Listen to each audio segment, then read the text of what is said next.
Servus, grüß dich. Guten Tag, 3 Äpfel und 2 Birnen bitte. 2 Äpfel möchtest du? Da macht man viel was Lustigeres. Du nimmst jetzt 4 Äpfel und 2 Birnen dazu, soll du bloß 3 den 4. schenken da. Okay? Okay. Okay, so macht man's.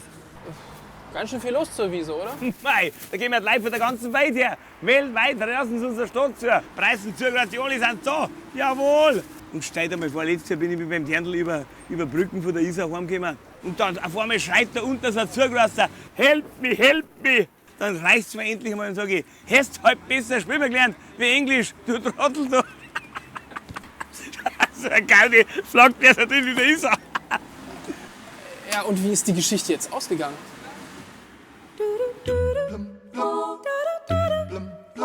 Mit diesen Zugrasten, du hast nur geschissen. Nächstes Mal Witz erzählen, versteht er nicht. Mei, oh mei.